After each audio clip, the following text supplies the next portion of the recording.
아, 제가 이런 자리에 이렇게 되어 올 줄은 생각도 못 했거든요. 이 자리에는 혹시 탈북민들도 계시는가요? 혹시 뭐 저를 아는 분들도 있고 뭐 모르는 분들도 있을 겁니다. 제가 이 자리에 서기 전까지 실은 먼저 어떻게 기도를 해야 되는지 아니면 뭐 간증을 해야 되는지 오면서도 지하철 안에서 많은 기도를 하며 왔거든요. 그래서 제가 오늘은 제가 태어나서 나서 자란 북한의 이야기부터 이렇게 시작을 하려고 합니다.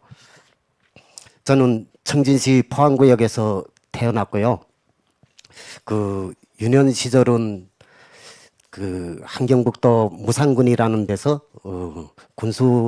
아버님이 군수공장에 계시다 나니까나 거기서 중학교까지 다녔어요. 그리고 청진으로 나와가지고 다시 대학을 졸업을 하고 다시 그 김일성이가 늘 뭐 혁명이 되는 계속 이어져야 된다고 뭐 그러면서 무슨 아버지가 섰던 자리에 뭐 자식이 대를 잇고 뭐 이런 식으로 해가지고 제가 다시 군수공장에 갑니다. 그래서 거기서 현장 기살로 있으면서 기술공정원 하면서 검살로 제품 검살로 이렇게 한 20년을 복무했어요. 그러면서 제가 96년도도 맞이했고 제가 대학을 졸업하는 시기에 원래는 94년도 9월 달이면 제가 저희가 대학을 졸업을 해야 돼요. 그런데 그 엠마감의 수학여행을 떠나기 전에 김일성이가 죽어요. 그래가지고 저희가 원래 94년 7월 8일 날이면 수학여행 한 달 동안 이렇게 전국을 다니면서 수학여행을 하게 돼 있는데 김일성이가 죽은 관계로 인해서 가지를 못하게 됩니다. 그래가지고 그로부터 한 달 후에 김정일이가 무슨 술품을 뭐 힘과 용기로 바꿔가지고 뭐 어쩌자 뭐 이래가지고 다시 저희가 그냥 일정대로 한 달 늦어서 수학여행을 떠나는데 저희가 간 곳이 그러니까 남포관문 지금은 서해관문이라 하지만 그 당시에는 남포관문이라 하였고 그다음에 강선제강소 1만 톤 프레스 뭐 있다는 데하고 대한전기기계 공장 뭐 두루두루 해가지고 돌아보고 이렇게 왔는데 김일성이가 죽은 이후로 96년도에 북한에서는 고난의 행군이라고 합니다. 그래서 아마 우리 탈북민들도 너무 세뇌가 다 대단하니까 고난의 행군이라고 부릅니다. 여기 와서도. 저는 그냥 그 당시부터 미공급이라고 부르거든요. 북한은 모든 체제가 머리끝부터 발끝까지 입는 것부터 씻는 거 뭐 진짜 된장 간장까지 모두 공급 체계로 이루어져 가지고 그 공급 체계가 허물어지다 나니까 수많은 사람들이 죽었어요. 아마 그 당시에 제일 많이 죽은 것이 기술자, 과학자, 기술자, 교육자, 인테리 부분이 좀 많이 죽었어요. 제가 다니던 대학 교직원이 한 230명 정도 됐는데 그 당시에 75명이 죽었어요. 거의 절반 인원이 죽었어요. 그리고 정말로 그 당시에는 사람들이 어찌 세뇌되었는지 설날에 96년도 설날에 백성들이 먹을 게 없었어요. 설날이면 명절이지 않아요. 뭐 대한민국은 뭐 잘 먹는 날이 뭐 다 명절이니까 대한민국은 그냥 365날이 명절이에요. 예. 근데 북한은 명절 아니고 설에는 흰쌀밥이라도 먹어볼 수 있고 언두부라도 공급을 받아가지고 두부를 먹을 수 있고 술 한 잔을 먹을 수 있었어요. 그 당시에는 아마 그래서 96년도에 뭐 그래도 북한이 체면 유지하느라고 아마 명절 공급으로 제 기억으로는 언두부 두모의 세대당, 언두부 두모의 그 뿌연 농태기술을 한 병. 뭐 그것이 아마 명절 공급이었던 것 같아요. 그리고 쌀을 즉 기업소에서 무슨 쌀을 한 킬로씩 뭐 이렇게 줬는데 식구에 관계없이 뭐 여섯 식구든 세 식구든 두 식구든 관계없이 쌀을 그렇게 한 세대당 1킬로씩 준 것 같아요. 한 킬로.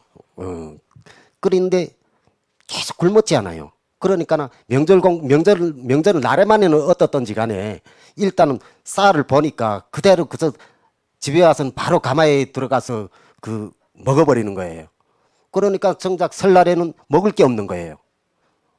그런데 어느 날인가 이렇게 뭐 한국도 풍습은 같지 않아요. 명절날이면 그 출가간 자녀들이 부모의 집에 음식을 해가지고 이렇게 명절 세력 같이 오지 않아요? 그래서 저희 집도 뭐 이렇게 출가한 형님 내외들이 이렇게 음식을 해가지고 오고 저희도 뭐 음식을 이렇게 좀 준비를 해가지고 명절을 세려고 하는데 어머님이 야 누구네 집이 뭐 뭘 먹구나 있는지 모르겠다 한번 나가봐라. 그래서 저희가 그 어머니가 형수님이 이렇게 그릇에다가 뭐 떡이란가 반찬 뭐 가지가지 이렇게 해가지고 그래가지고 주면서 한번 나가봐라. 그래서 가져다 줬어요. 근데 가져다 줄라 갔는데 그 한겨울인데 비닐방막 아마 찬바람이 언겨울에 이 찬겨울에 비닐방막에 찬바람이 이겨 못 내서 톡 터진 걸 다 째겨졌는데 그걸 갈아 못 대고 빈방에 그 찬바람이 확 쌩쌩하는데 거기서 노랫소리가 울려 나와요. 그 북한에 이런 노래가 있어요. 하늘처럼 믿고 삽니다.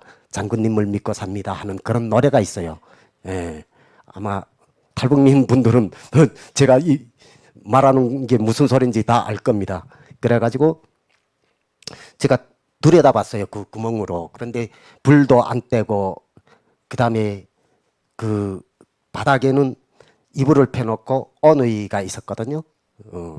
아마 그때 그 어누이 나이가 아마 13살, 15살 뭐 그 나이로 추정이 되는데 그때 누워 있었고 그다음에 아버지 어머니가 그 김일성이 그 초상화 말하자면 사업토 이상 그 북한에서는 사업토 이상이라고 해요. 김일성이하고 김정일이 종이 서류장을 쥐고 이렇게 가르치는 걸 뭐 사업 토의한다 해서 사업 토의상이다 해가지고 했는데 지금 그 초상화를 보면서 그 노래를 부르는 거예요.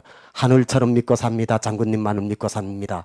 움터나는 모든 생각도 무슨 다 무슨 맡아주시고 무슨 뭐 이러면서 그런 그 찬송 비슷한 그런 노래를 부르는 거예요. 그래서 제가 좀 어처구니도 없고 뭐 그래가지고 자원 뭐 들고 온 거 1월 1일 제일 추운 날에 바깥에 떨 수가 없어가지고 문을 두드리면서 그 들어갔어요. 그러니까 아 왔냐고 그러면서 음식만 전해주고 저는 나오려고 하니까나 아 그냥 앉아라 술이라도 한잔 하자 그러면서 그 명절 공급으로 준 그 술 있지 않아요? 그걸 이렇게 부어주면서 울면서 그 하는 소리가 나 이제 너도 봤겠지만 내 수령님한테 이렇게 노래를 불렀다. 그런데 실제 하나님은 김일성이 아니고 먹을 걸 가져다 준 너라는 거예요. 네. 그러니까 사람들이 세뇌는 되었지만은 그래도 현실은 알고 있는 거예요. 그냥 무서워서 말을 못할 뿐이지. 그래서 그때는 뭔 그런 소리 하냐. 이런 소리 하면 좋지 않으니까 그냥 감사하다 하고 소리 나왔어요. 그래가지고 있었는데 꼭 한 달 후에 2월 16일 그 김정일이 생일을 맞으면서 아마 한 2월 14일인지 어느이가 둘 다 얼어 죽었어요. 어느이가 뭐 한겨울에 그 먹지 못해서 일어날 맥이 없는데 나무 장작을 해다가 뭐 이렇게 불을 뗄 맥이 있어요. 그러니까 그냥 얼어 죽었어요. 그리고 아마 3월이나 4월 그것도 4월 15일 김일성이 생일을 또 무슨 태양절이라 해가지고 뭐 죽은 지 꼴랑 2년밖에 안 됐으니까 뭐 95년도에 태양절로 제정을 해놓고 무슨 뭐 하는데, 근데 그 아버지가 아마 당위원회에 가서 좀 자식이 얼어 죽었고, 그다음에 그분은 아마 그 군수공장의 선반공이었는데 고급기능공이었어요. 그래가지고 선반만 한 40년을 한 분이었어요. 그런데 돌아온 것은 자식을 굶겨 죽인 거였어요. 그러니까 너무나도 처참한 거 아니에요. 그러니까 아마 실성을 해가지고 그 당연회에 가서 좀 행패를 부렸던 것 같아요. 근데 어느 날인가 보니까 그분의 모습이 보이지를 않아요. 그러니까 그냥 뭐 여기 사람들이 그 알기 쉽게 아마 아오지 탄강 뭐 이런 정치범 수용소 같은 데로 없어진 거예요. 그냥 49호 그러니까 여기는 정신질환 환자 보고 무슨 뭐 그런데 우리는 49호 환자라고 하거든요. 예, 정신병자 해요. 근데 그냥 정신병자로 몰아가지고 없애버렸어요. 그러면서 그해 96년도에 아마 우리가 알고 있는 대한민국이 알고 있는 350만. 근데 실은 더 죽었어요. 실질적으로 저희가 이렇게 같이 일하면서 웃으면서 대화를 나누던 친구가 다음 날부터는 나타 안 나고 뭐 소리를 들으면 구직 가족이 모두 굶어 죽었대 그러는 거예요. 그리고 아버지 어머니가 한날 한시에 다 죽고 사형제가 그냥 고알로 탁 남았는데 뭐 언니들은 다 출가를 가고 그리고 21살 처녀하고 17살짜리 동생 오누이가 남았는데 그 오누이는 남자 동생은 먹지를 못해가지고 그 야맹증이라는 거 있잖아요. 앞을 못 봤어요. 소경이 됐어요. 17살에 먹지를 못해가지고 그래가지고 이 길거리를 다닐 때 이렇게 손더듬을 하면서 다녔고 그러다가 해곡이 났잖아요. 해곡이 나니까 그 풋강내 삶지도 않은 거 막 그거 막 정신없이 먹어요. 밭고랑을 타고 앉아서 막 먹었는데 눈이 보이기 시작을 한 거예요. 그래가지고 오히려 더 잘 보인대요. 그러니까 그 먹지 못해서 앞을 못 봤다가 먹으니까 앞을 보는 거예요. 뭐 그러한 사연이 있었고 아마 저는 그 당시에 그때 그 이렇게 함경북도 온성군이라는 데 두만강 쪽 그 말하자면 옛날에 정치범 수용소 있던데 온성 그 정치범 수용소 있었거든요. 거기를 폐지하고 거기에다 4.25 담배 공장을 만들었어요. 근데 제가 어떻게 우연히 그 당시에는 꺼준 돈이 있어가지고 그 돈 받으려고 거기로 갔는데 온성 그 강남리라는 데를 이렇게 갔는데 돈 받으려 간 집에 가보니까 그 남편은 없고 그 아내가 있는데 그 만삭이에요. 임신 만삭이 되었더라고요. 그래가지고 돈 받으러 이렇게 오니까 남편이 지금 한 달째 들어오지 않고 있다. 그러면서 뭐 어쨌든 온 손님이라고 저희한테 이렇게 음식을 대접을 하는데 어떤 걸 대접을 했는가 하면요. 그 산에서 이 풀을 산나무를 뜯어다가 데쳐가지고 꾹꾹 짠 그 산나물 제기 덩어리를 이렇게 한 덩어리 놓고 거기에다가 그 엄지손가락만한 이런 돌소금 있잖아요. 그걸 하나 놔주는 거예요. 그래가지고 산나물이 목구멍으로 넘어 안 가면 돌소금을 빨래요. 그러면 넘어갈 수 있다고. 저는 도저히 먹을 수가 없어가지고 그래가지고 뭐 돈 받으러 간 놈이 까꿀로 제 주머니 돈을 또 털어가지고 주면서 어떻게 해서나 죽지 말고 살아라. 그리고 애도 있는데 애도 가진 것 같은데 잘 먹어야 되지 않느냐. 내가 가지고 있는 돈이 이게 다니까 어떻게 해서나 뭐라도 사 먹어라. 그렇게 하고 이렇게 나왔어요. 그런데 그게 아마 역전까지 그 집에서부터 역전까지 거의 한 40리 길이에요. 그걸 뭐 북한에서는 뭐 만날 걸어 다녔으니까 뭐 여기 하면 10리고 저기 하면 20리고 저기까지 가면 한 40리가 돼요. 그래서 뭐 요 구빈도리를 들어서 저기까지 가면 뭐 역전이 보인다 하는데 그게 40리예요. 그래가지고 저도 한 하루를 굶으니까나 막 이렇게 어지럼증이 오고 그래가지고 이렇게 오면서 그 무 있잖아요. 무를 이렇게 심은 걸 그걸 이렇게 한 두 개인가 뽑아 먹으면서 내가 이게 돈 받으려고 왔다가 이게 과연 내가 여기서 40리를 이겨 못 내고 걸어 못 가면 내가 오히려 죽지 않을까 하는 그런 근심 걱정이 서는 거예요. 그래가지고 어쨌든 먹지 못했으니까 무라도 먹자 하고서래 막 이렇게 발카서 정신없이 먹었어요. 근데 속은 더 쓰리더라고요. 와, 미치겠는 거예요. 그래가지고 그 진짜 악전고통을 해가지고 역전에까지 도착하니 또 기차가 없어요. 4일 동안 지금 기차가 없는 거예요. 정전이 돼가지고 기차가 언제 오겠는지 말겠는지. 그런데 저희 주머니에는 돈이 없어요. 다 털어주고 나니까 뭐 먹을 거 보고도 사 먹을 돈이 없는 거예요. 그래 좀 막막해가지고 이게 내 도저히 돈 300원 받으려고 왔다가 이게 내 까꿀로 먼저 죽는 게 아니냐 뭐 이런 생각에 뭐 뾰족한 국리는 없지 그러면 도둑질이라도 해 먹어야 되지 않냐 하며 머리를 굴리다가 무심결에 그게 한 6월이 됐는데 시파리가 자꾸 윙윙 소리 나고 그 옆에서 약간 좀 키키한 이런 냄새가 자꾸 나는 거예요. 그래가지고 옆으로 이렇게 돌아봤는데 그 시파리가 거짓말 보태지 않고 한 50cm 되게 이 사람 형태로 쫙 앉은 거예요. 그 다음에 이게 뭐야 하고 손을 휙 하니까 윙 하고 시파리 휙 나는데 앞이 보이잖아요. 근데 거기 보니까 한 23살 그저 내보다 한 살 위에 아니면 내 나 또래 그 젊은 애가 죽은 거예요. 근데 그 죽어도 그게 그 시체가 그냥 방치돼 있는 거예요. 아니 그래서 정신이 번쩍 들더라고요. 그냥 와 이러다가 나도 이 신세가 될 수 있겠구나. 어떻게 해서나 살아남아야 된다.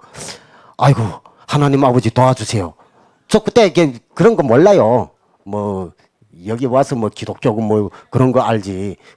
그때는 모르고 그저 우리 간혹 뭐 아이고 하늘이 도왔구나 뭐 이런 소리 잘하지 않아요. 어망결에 나가는 소리. 그냥 하나님 아버지 도와주세요. 뭐 이러면서 어망결에 막 이러면서 했는데 정말로 기차가 오고 기차가 왔는데 뭐 사람이 탈 자리가 없어요. 그 사람 위에 사람이 매달리고 하니까 저는 그 당시에 20대 초반이니까 뭐 젊었으니까 그냥 매달려 가지고 이렇게 어떻게 해서나 청진까지 나왔어요. 그래서 살았어요. 그때 느낀 게 무슨 짐승은 키워서 산으로 올리몰고 사람은 뭐 키워서 도시로 내몰라 뭐 이런 뭐 소리도 좀 그 이치를 깨닫게 됐고 그다음에 먹을 게 없을수록 도시에 나가서 살아야 된다는 그런 생각이 들더라고요. 뭐 그놈이 도시는 그런 대로 유통이라는 게 되지 않아요. 뭐 농사를 대서 지어가지고 산나물을 뜯어오든 소채를 키우든 해가지고 서로 뭐 먹을거리로 고기와 자기 필요한 걸로 원시 시대처럼 물물 교환하는 것도 있고 돈 있으면 돈으로 사는 것도 있고 뭐 이런 식으로 돼가지고 뭐 하다 나니까나 뭐 그때는 저희가 사람이 얼마 죽었다는 걸 몰랐어요. 실질적으로. 그리고 그 97년도 새해를 맞이하는데 그 잊혀 앉는 게 아마 저희 탈북민들은 저희 말 들으면 공감이 갈 거예요. 97년도 설날에 조선인민군 협조단 그 가수 모영일이라는 가수가 있어요. 근데 그 가수가 부르는 노래가 있어요. 승리자로 다시 만납시다라는 그런 노래를 부르는 게 있어요. 우리 모두 승리자로 만납시다 하는 그런 노래가 있어요. 근데 그 노래를 듣는 게 과연 내가 살아서 승리자로 만날 수 있을까 뭐 이런 생각이 들더라고요. 그래가지고 그 무슨 김정일이가 그 당시에 무슨 고난의 행군 총알을 한다 뭐 어찐다 하는데 그때 말이 그냥 고난의 행군에서 죽지 않고 살아남은 게 고난의 행군이 승리자이다 뭐 이런 식으로 오도가 됐고 근데 저희는 그 당시에 그 군수공장이니까 그 미공급이 없었어요. 배급을 꼭꼭 잤어요. 밀린 배급이 없고 그다음에 그 매달 뭐 기름 한 킬로, 사탕가루 한 킬로, 빨래비누 10장 뭐 이렇게 노동보호 물자로 이렇게 계속 공급이 되었거든요. 그러니까 그럼에도 불구하고 저희 군수공장에 거의 한 600명 종업원 중에 한 60명이 죽었어요. 그렇게 미공급이 아님에도 불구하고. 그런데 참 나빴던 게 그거예요. 그 군수공장에서 자빌로 농사도 짓고 그다음에 외화벌이도 하고 뭐 정부에서 쌀도 받아가지고 우선적으로 군대한테다가 식량을 못 줘도 군수공장만은 배급을 줬어요. 그래가지고 저희가 그 배급을 줬는데 그 공장 간부들이 그 직장 출근한 날짜를 때려가지고 그 배급표라는 걸 주는데 뭐 열흘 출근 못했는데 그럼 그 한 번 배급표 주는 게 배급 늑갈 뭐 700g짜리 배급표를 무슨 15장씩 주거든요. 그런데 열흘 출근 못하면 10개를 잘라내가지고 5개만 주는 거예요. 근데 그걸 보면서 그 느낀 게 그거였어요. 아니 저 사람이 먹지 못해서 출근 못했는데 아니 그걸 또 잘라서 배급 늑가를 잘라가지고 그래서 주면 더 주고라는 소리 아니냐. 그래도 100%그 출근한 사람은 대수 200풀칠이라도 할 수 있으니까 그러니까 먹고 출근한 거 아니에요. 그런데 이짝 사람은 먹지 못해서 출근 못했잖아요. 그러면 그 정치가 뭐예요?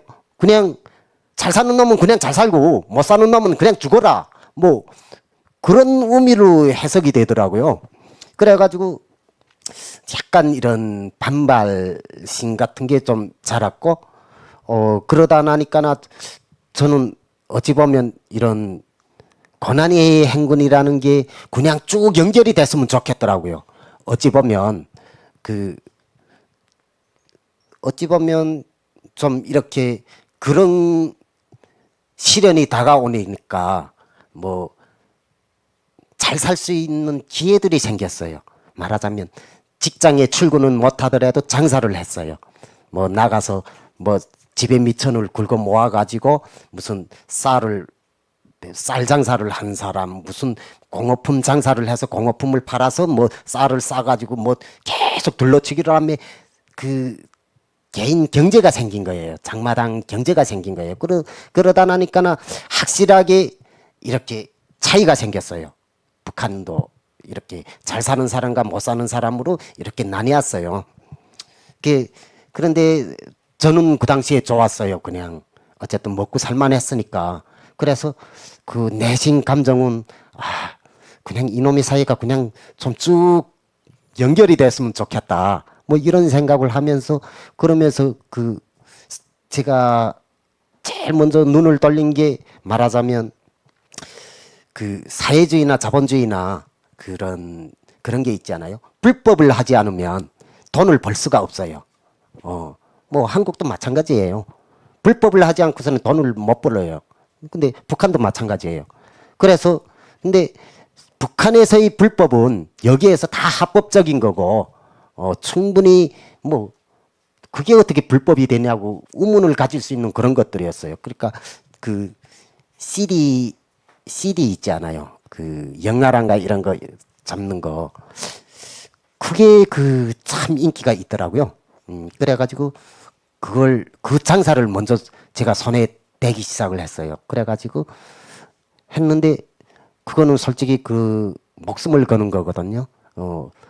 북한에서 한국 드라마나 자본주의 이런 드라마를 보게 되면 잠시 보고 지나가면 뭐 친구 집에 들려가지고 야 뭐 하냐 하고 문 열었다가 드라마 보니까 이렇게 보다가 조금 뭐야 하고 보다가 이렇게 나간 것도 징역 5년이에요.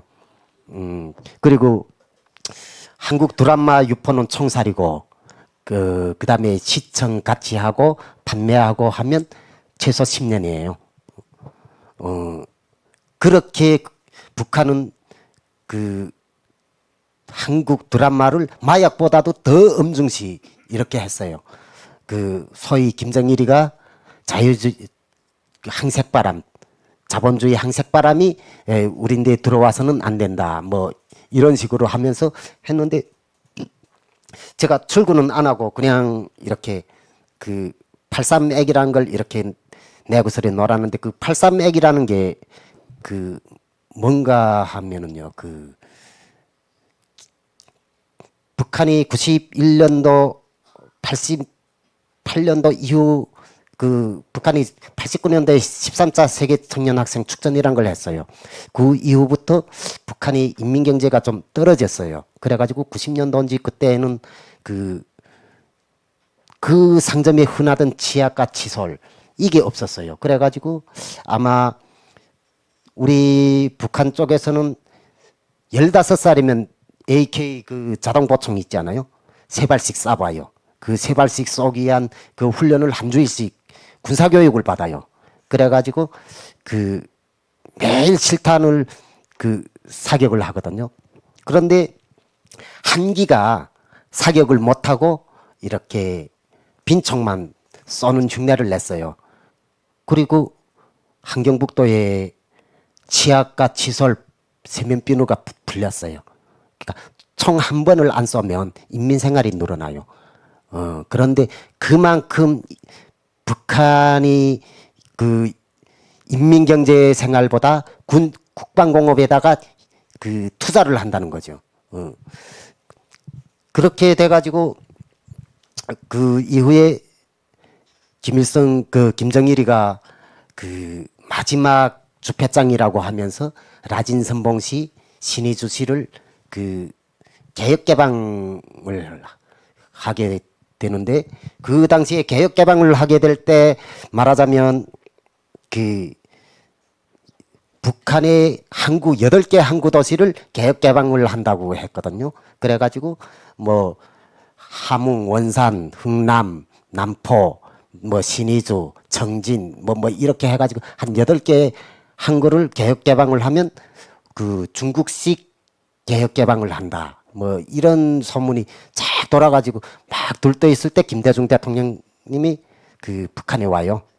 북한에 와가지고 6.15 공동선언도 체결이 되고 그다음에 우리 대한민국 남포항, 청진항, 라진항 뭐 이런 데로 흥남항 이런 데로 쌀과 비료가 들어와요. 그때는 저희가 대한민국의 그 40kg짜리 노란 쌀지대에 그 대한민국 이렇게 푸른 접십자 표시가 있는데 대한민국이 그때는 어딘지를 몰랐어요. 그냥 우리는 남조선으로 알고 있었지 대한민국이란 걸 몰랐어요.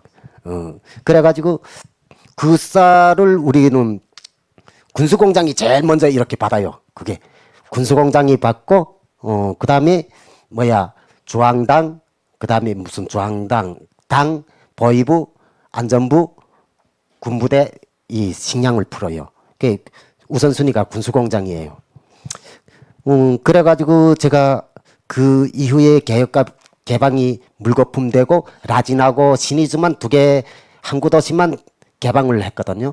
그래서 거기에서부터 그 많은 이런 그 자본주의 상품이 많이 들어오고 그 소박으로 그 한류 문화가 많이 들어와요. 그래서 제가 아마 2001년도인지 그때 그 천국의 계단을 이렇게 첫 유포를 했어요. 그걸 US 집에다가 받아가지고 그 청진시에 와서 저희 친구 집에 가서 이렇게 그 컴퓨터에다가 복사를 해가지고 그래가지고 이 CD에다 또 굽어가지고 그걸 또 팔았어요. 뭐 그랬는데 그게 한 2007년도인지 그때 와가지고 저한테까지 혐의가 와가지고 어차피 나도 살아야 되니까 그래서 두만강 2008년도에 두만강을 넘어요. 그래가지고 제가 안도에 제일 처음에 가다온 곳이 안도현 성문진이라는 곳에 갔거든요. 거기에 있는데 그때 3개월 됐을 때 8.15 해방 이렇게 맞이했을 때 그 중국은 8.15가 노인절이더라고요. 우리는 남북한은 8.15 해방이라고 하잖아요. 중국은 노인절이더라고요. 그래가지고 그 로바니 아버지가 노인이니까 와가지고 그때 모태주를 이렇게 가져다 놓고 거기 조선족들하고 술을 한 잔을 하게 됐어요. 근데 그 전에 그 술 한잔 하기 전에 한국에 계시는 그 박병직 장로님이라고 저기 지금 강원도 원주에 계세요. 그분이 그냥 성경책을 한 권 주더라고요. 뭐 성경책이라는 그런 소리도 안 하고 그냥 책을 한번 읽어보라고 주더라고요. 그래서 읽어보니까는 뭐 창세기부터 시작을 해가지고 읽었는데 그냥 이게 무슨 내용인가 해서부터 읽기 시작을 했어요. 그러니까 뭐 하나님 보기에 좋았더라. 첫째 날이다, 둘째 날이다, 셋째 날이다 하는데 그 저희는 유물론을 배웠으니까 그냥 그 당시에 우문이 그거였어요. 아니 원숭이가 변화가 돼서 사람이 됐다. 그러면 어느 날에 동물원의 원숭이가 갑자기 사람으로 탁 변해가지고 뭐 악수도 하고 뭐 우리하고 대화를 나누어야 되잖아요. 안 그래요? 그 무슨 사람까지 이렇게 진화되는 과정이 있듯이 동물원의 원숭이 종류도 꾸준히 진화돼서 뭐 한 2000년까지 왔잖아요. 뭐 1000년, 2000년 세월이 왔으니까 어디선가 변화돼서 사람으로 계속 태어나야 되잖아요. 근데 그게 없는 거예요. 그래가지고 우문은 한데 북한에서는 자기 혼자 우문은 가질 수 있어도 내뱉지는 못하지 않아요. 그런데 그 성경책 창세기를 읽어보니까 그게 와닿는 거예요. 하나님 보기에 좋았더라. 뭐 그래서 물과 바다가 됐다. 뭐 그게 몇째 날이었더라. 뭐 이런 식으로. 그래 뭐 이게 성경인지 뭔지 뭐 어쨌든 그 앞에다 성경이라고 썼으니까는 성경이란 게 뭔지도 모르고 잠깐 읽어는 봤어요. 그러다가 어느 날인가 8.15 그 노인절에 조선족들과 술을 이렇게 한 잔 마시는데 그 조선족이 그러는 거예요. 야, 너네 김일성이 그 정일이 그 새끼 그 배때기 봐라. 백성들이 고열을 얼마나 짜먹었으면 그 배때기 그렇게 나왔냐. 와, 그런데 저는 화가 나더라고요, 솔직히. 와, 저는 그 세뇌는 우리 조선이 세계에서 최고고, 위대한 민족이고, 그 다음에 전 세계가 김일성, 김정일을 흠모하고 찬양하고 따른다고 이렇게 했는데, 이게 뭐 눈에 차지도 어디 두보작 같은 조선족이 와 너네 김일성이 김정일이 하면 이 새끼 저 새끼 하는 거예요. 그래서 좀 살짝 열이 받더라고요. 그래 이따가 또 술 기운에 야 이 새끼 너 어디 우리 수령님 보고 개새끼 새새끼냐 하고서 그래 거기서 좀 재패어요. 제가 아마 그 불법 월경자라는 걸 잠시 술 기운에 잊었던 것 같아요. 예.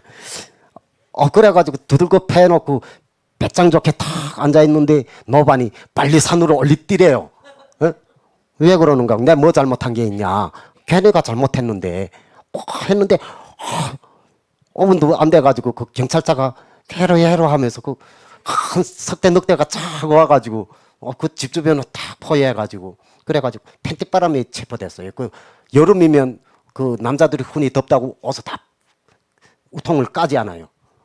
우통을 까고 탁 팬티바람에 앉아서 탁 그 뭐 헛가락 피우면서 이렇게 술 한 잔씩 하는데 경찰이 와가지고 잡아가는 거예요.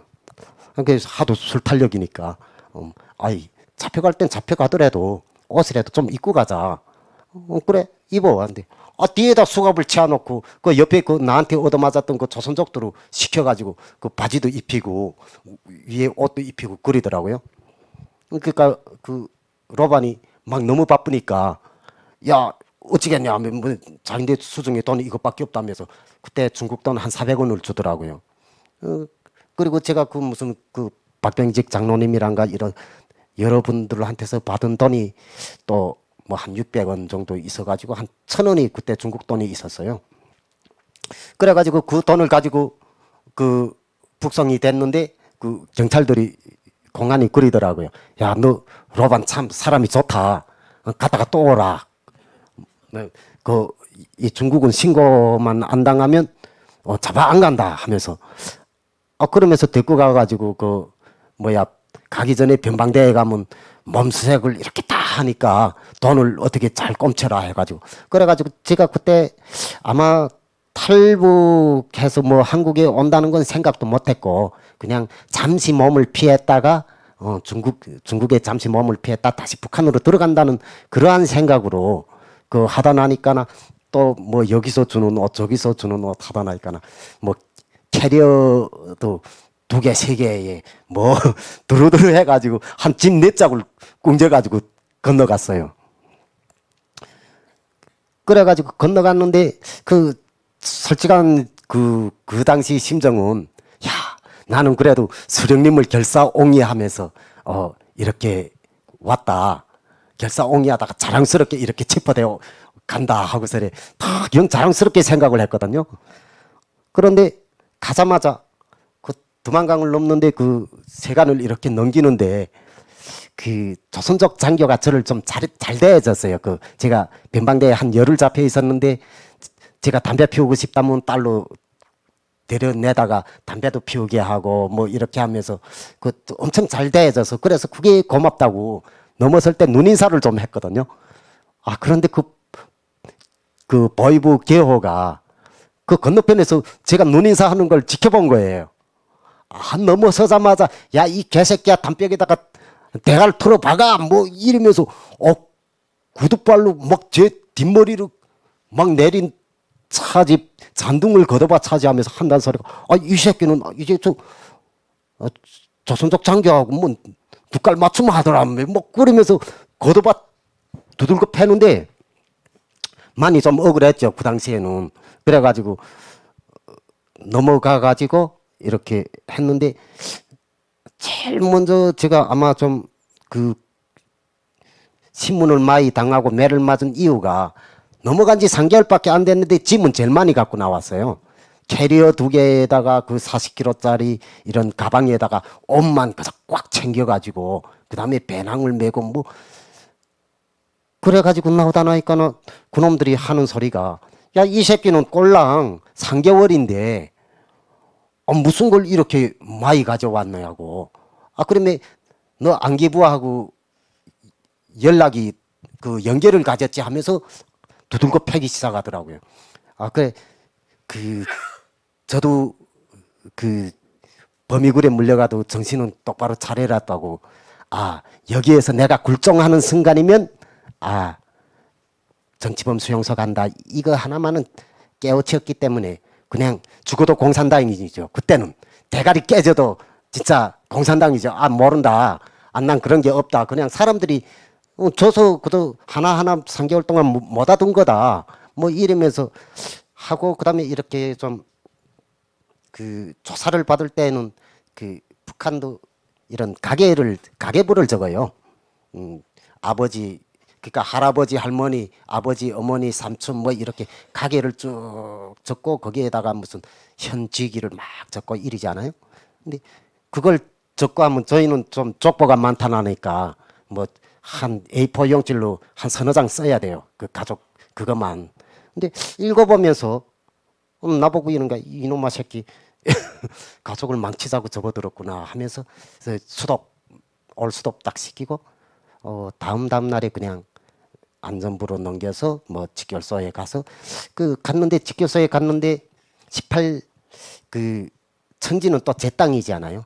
그래가지고 넘어가다 나니까나 어떻게 뭐 바로 직결소 반장도 하고 뭐 이렇게 하면서 했는데 그 당시에 거기 놈들이 뭐라고 하는가? 야, 너 체포된 이 도직결소도 체포된 걸 하루당 하루씩 쳐준다. 그러면 여기 오래 있을수록 좋다. 그러는 거예요. 그래가지고 뭐 반장을 하면서 거의 한 11달을 있었어요, 제가. 그런데 그 노무자가 저보고 그러는 거예요. 야, 반장, 여기 청진 사람들은 서서 들어왔다 누워 나간다 하는 거예요. 그건 뭔 소리예요? 하니까 야, 이 새끼야, 내 너를 그러면 단식에서 허약걸레라고 말해달라냐? 그러는 거예요. 그러니까 노골적으로 욕하는 척하면서 뭐 어떻게 하라는 그 방법을 대준 거예요. 그래서 저도 단식을 하기 시작했어요. 단식을 해가지고 뭐 이렇게 허약이 걸려가지고 이렇게 병원에 실려가고 뭐 이랬는데 제가 참 운이 나빴던 게 그거예요. 그 당시에는 불법 월경을 크게 문제시하지 않았어요. 그런데 제가 2008년 5월 2일 날에 이렇게 탈북을 했는데 5월 2일 날 했구나. 2일 날 했는데 그 김정일이가 4월 30일 날에 불법 월경자들을 엄격히 처벌할 때 돼요. 뭐 이러면서 그걸 전국에다가 이 하다를 한 거예요. 근데 저는 그 소식을 듣지를 못하고 그냥 왔는데 3개월 만에 체포돼 가니까 제가 시범점이에요. 시범점에 딱 걸려가지고 그 청진시 포항구역 그 경기장 앞에서 이 머리를 빡빡빡 깎고서래 손에 족쇄를 차고서래 깨제제 해가지고 딱 서 있어요. 거기에 친구들도 나오지 그 아는 그 지인들이 많이 나오고 와 너무 창피해서 얼굴을 들지 못하겠더라고요. 그러면서 느낀 게 야 어째 내가 잡혀 나온 걸 친척들 그 형제들이 다 알겠는데 왜 나를 데릴라 꺼내줄 궁리를 안 하는지 그때가 깨달았어요. 그 북한은 시범게임이라면 항일혁명 투사라도 나서지 못해요. 그 김정일이가 엄격히 처벌을 해라 했는데 뭐 내가 뭐 빨치산이라고 항일혁명 투사라고 야 그게 내 조카인데 야 그거 좀 어떻게 봐줘 이러면 그 항일혁명 투사가 혁명안 내려가야 돼요. 그러니까 그때는 그 누구도 나서지 않아요. 아무리 권력이 막강해도 정말 날아가는 새도 떨어뜨리는 권력이 있어도 그때는 나서지 않아요. 그래가지고 제가 포항구역 재판소에서 단련형 인연을 받게 돼요. 그 단련형 인연을 받았는데 그 노동교화소가 있고 단련형이 있어요. 그러면 그 교화소는 주민권이 다 박탈이 돼가지고 나가고 단련형은 주민권도 가지고 있고 그다음에 그 안에 들어가서 당원은 당 생활을 하고 그다음에 청년동맹은 청년동맹 생활을 하고 하면서 그 바깥과 똑같은 분위기로 생활을 해요. 그런데 딱 갇힌 구역에서 강력한 노동으로 그 자신을 단련한다고 해서 노동 단련형이에요. 최고 인연형이거든요. 그래서 제가 그 단련형이 최고형 인연을 받았어요. 그러면 제가 거기를 나오면 우리 형이 무슨 출세를 한다. 근데 내가 교화소에 갔다면 형이 출세를 못 해요. 근데 제가 단련형 갔다 오면 형이 출세를 해요. 걸림돌이 안 돼요. 그러니까 그 사람들이 그 가게를 보고 이렇게 처벌 수위도 이거는 좀 봐줘야 된다. 뭐 자기네끼리 알아서 이렇게 해주는 것 같아요. 그래가지고 했는데 그때 제가 느낀 게 있었어요. 나는 말 그대로 어머니 조국이라고 우리가 늘 세뇌된 게 뭐 우리 수령님은 어버이 수령님이시고 당은 어머니 품이다. 어머니 당이다. 뭐 이래가지고 뭐 솔직히 뭐 성경 구절에도 있다시피 그 못난 자식 탓하지 않는 것처럼 그래도 내가 이렇게 나가서 그래도 결사옹이하다 왔는데 그래도 따뜻히 품어줄 줄 알았는데 가니까 그냥 개, 돼지, 짐승 취급을 하는 거예요. 두들겨 패는 거예요. 역적 취급을 하는 거예요. 너무 억울했어요. 그때. 그 내 입에서 수령님을 어디 개새끼야 하면서 이랬던 그 내 입이 저주스러운 거예요. 그래가지고 어쨌든 어찌 해가지고 다시 도망을 쳤어요. 그래가지고 어떻게 하늘이 저한테 기회를 줘가지고 제가 이렇게 도망을 쳐가지고 다시 중국에 왔어요. 그러니까 중국에 오니까 그 벙어리가 돼버렸어요. 다시는 뭐 북한을 욕하겠으면 욕하고 말겠으면 말고 그래서 침묵을 했어요. 그런데 어느 날인가 여기 계신 탈북민들은 알지만 연길에 그 진달래 광장이라는 데 있거든요. 거기에서 나를 도와주시던 그 장로님 그 선을 찾으려고 하니까 전화기가 있어야 되잖아요. 그런데 제가 중국말을 전혀 못하다 나니까 우자에 앉아가지고 이 지나다니는 사람들이 쏠라쏠라 하는 소리는 알아 못 듣고 어쩌다 한국 말이 탁 나오면 여기에 눈물이 핑 돌리면서 그저 정신없이 따라가요. 가서는 휴대폰을 좀 쓰자. 뭐 이리고 했는데 어느 날이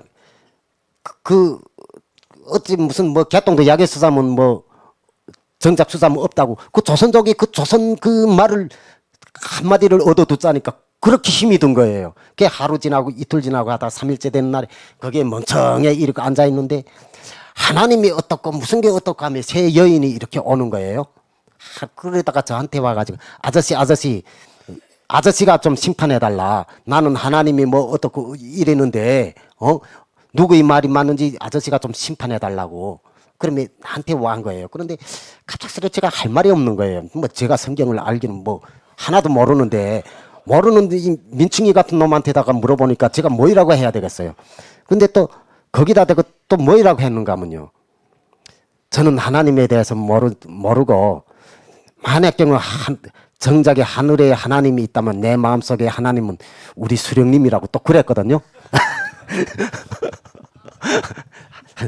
지금 듣자니 참 한심하죠. 그런데 제가 그만큼 세뇌가 됐다는 거예요.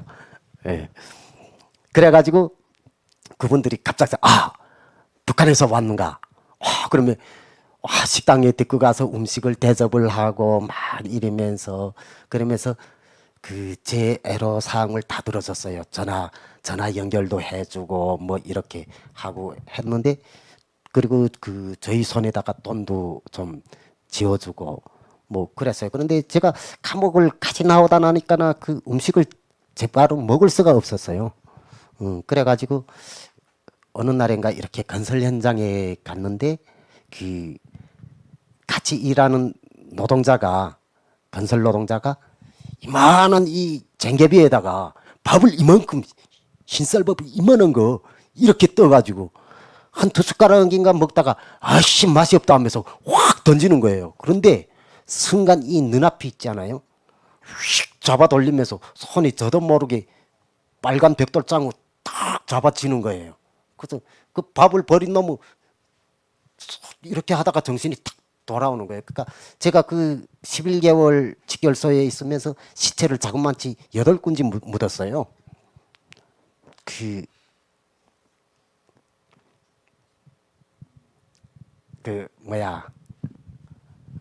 밥 먹지 못해서 이 땅바닥에 있는 그 이런 나다를 주워 먹겠다고 막 싸우고 막 이러다 나니까 그렇게 죽은 애들 20살, 21살 이런 애들을 한 8구 묶고 왔거든요. 그러니까 그 생각을 하니까 그 쌀이 귀한 줄 누구는 그 한 알이 쌀 때문에 그 목숨을 걸었는데 이 개 같은 놈은 쌀을 천대해도 너무나도 천대하는 거예요. 그래가지고 막 버리니까 저도 모르게 분노가 치밀으면서 이렇게 해가지고 나는 죽어도 나다를 버리지 않을 것이다. 밥을 남기지 않을 것이다. 내가 먹을 수 있는 것만큼만 먹을 것이다. 그런데 사람 욕심이 어디 그래요? 먹지도 못하면 열심히 담아가지고 먹다가는 꺼이 진짜 먹구멍까지 오는 거 먹다가 그 밥이 아까워서 나머지 한젓을 남았는데 그게 아까워가지고 끽끽거리면서 눈물을 고이면서 그거 어떻게 해서는 먹느라고 그러다가 끝내로 못 먹고 버렸어요. 저도 버렸어요. 아마 그런데 그게 벌이 되었는지 제가 5달 만에 또 체포돼 가요.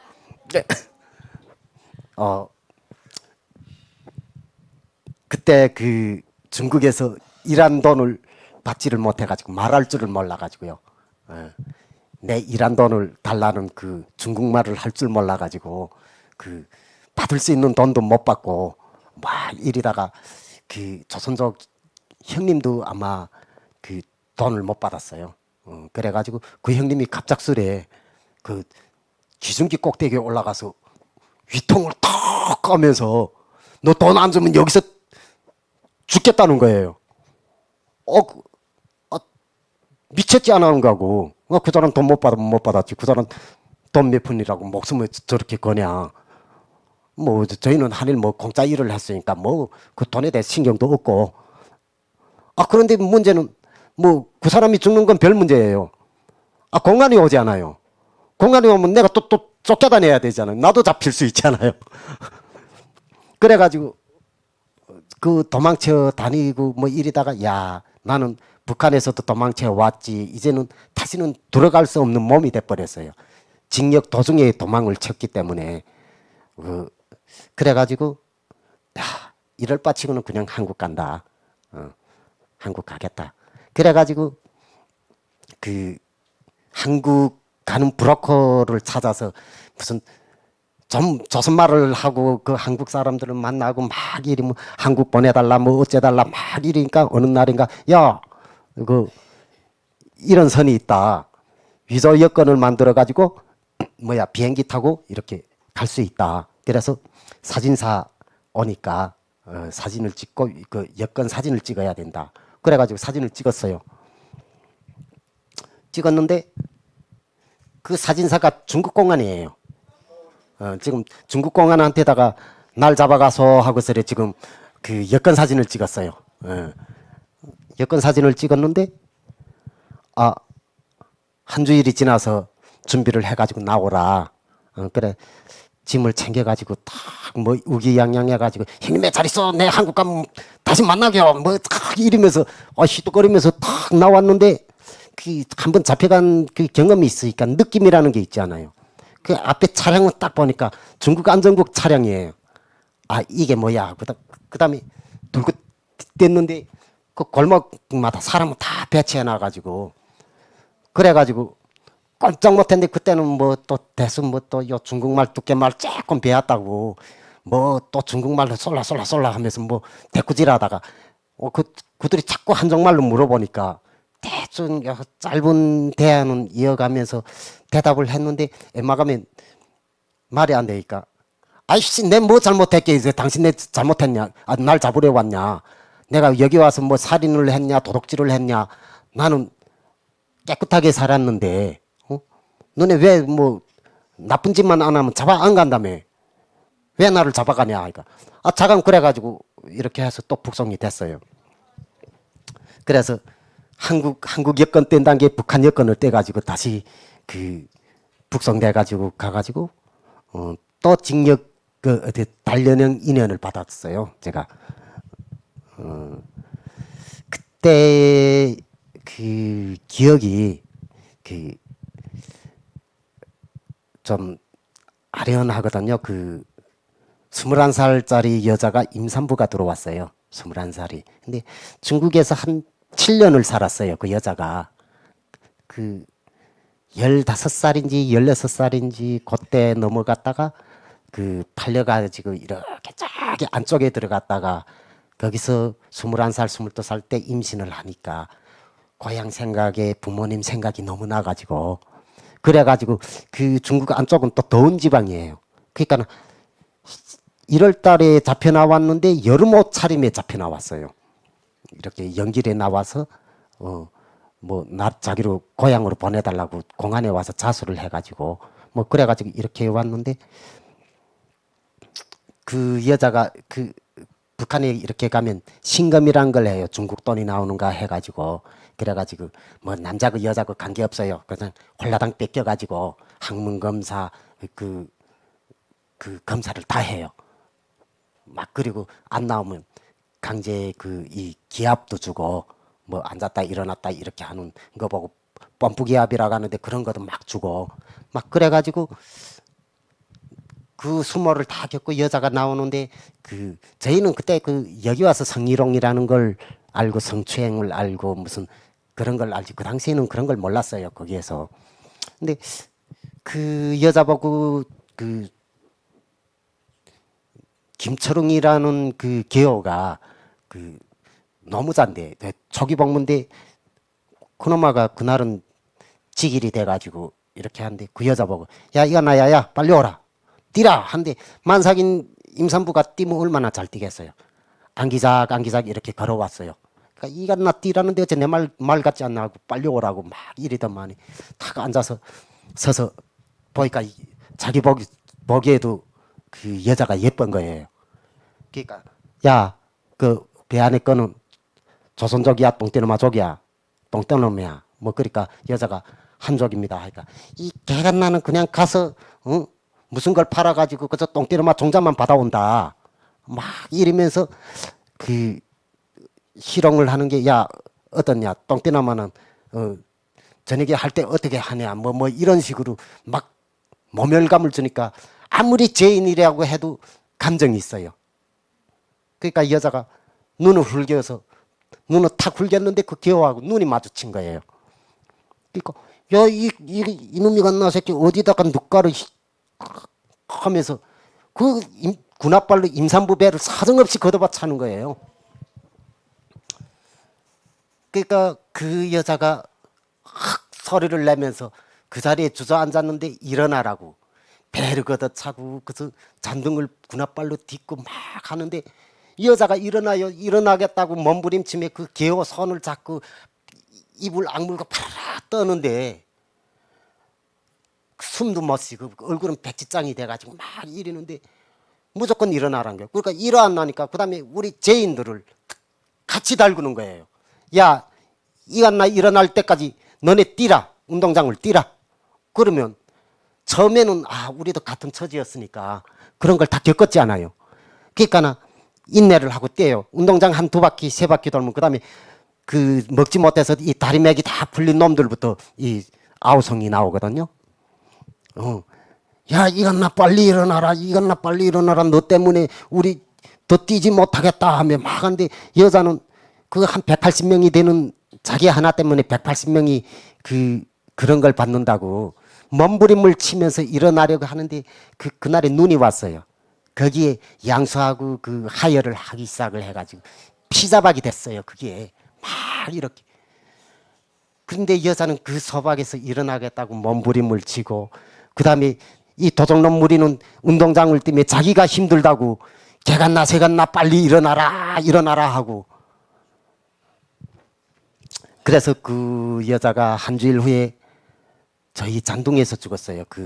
한 30분 거리에 25 금속 그 병원이란 게 있어요. 아마 한경북도로 북송되었던 탈북민들은 다 기억을 할 거예요. 그 원안의 그 직결서를. 그래가지고 얻고 가는데 걔가 남긴 말이 그거예요. 반장동지 집에 가고 싶습니다.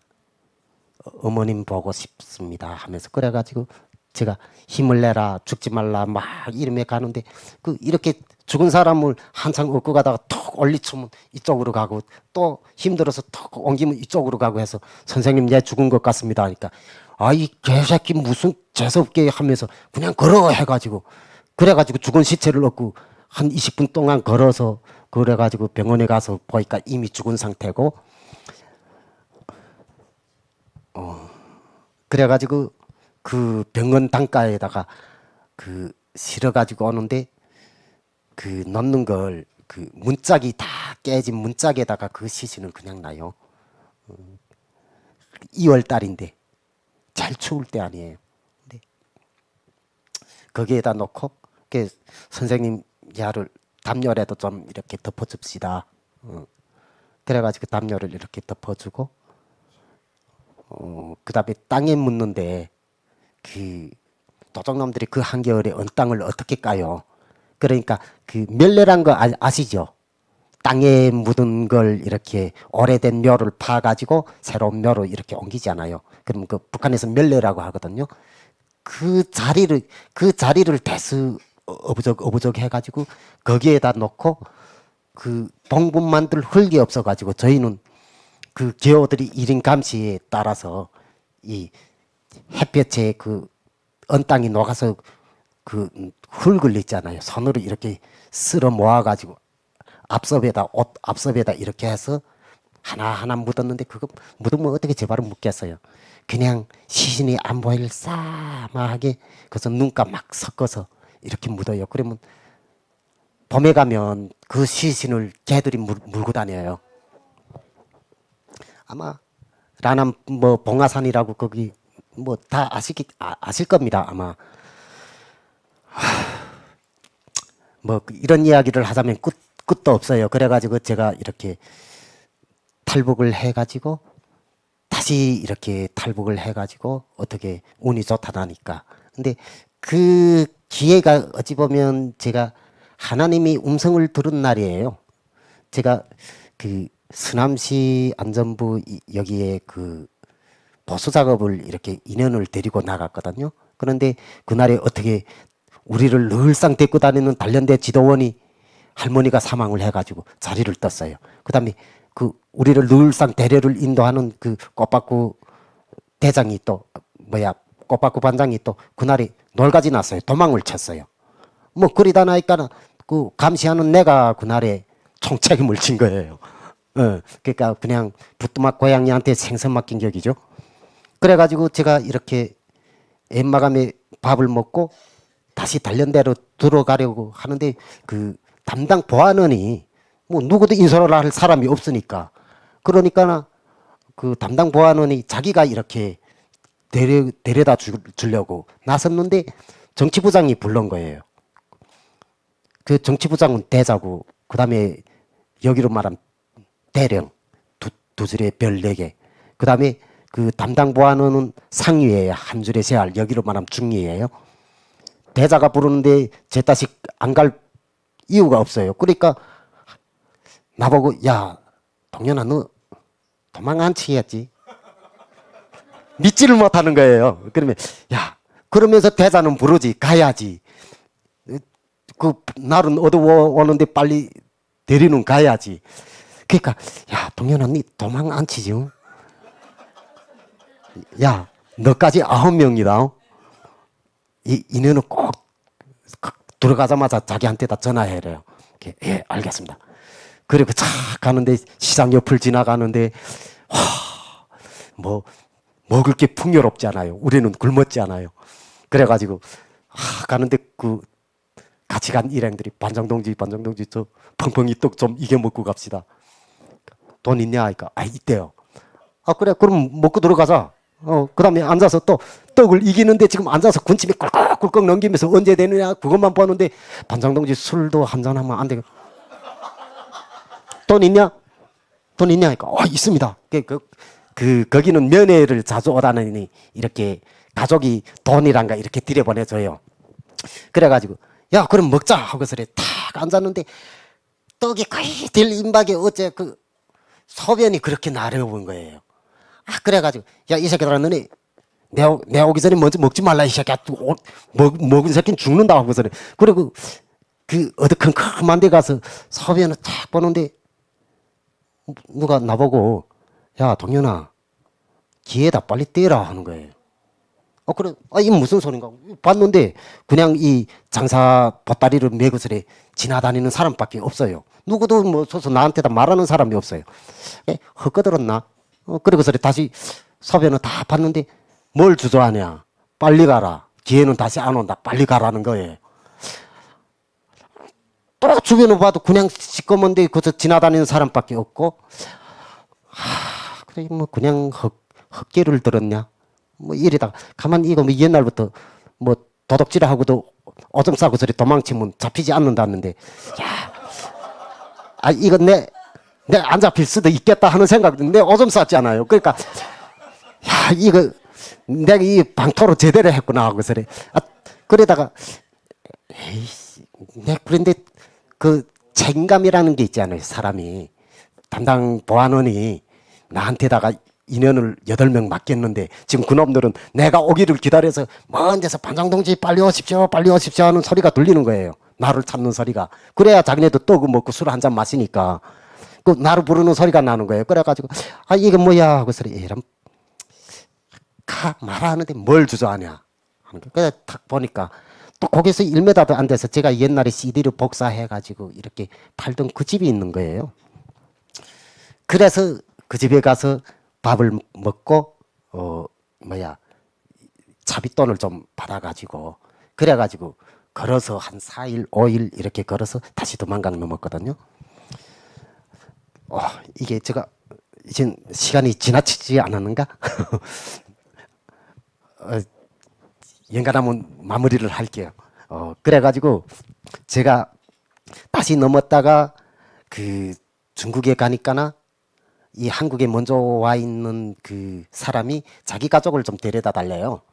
10살, 12살 남자애하고 그 엄마를 좀 데려다 달라고 하더라고요. 그래가지고 다시 두만강을 넘었어요. 제가 다시 갔어요.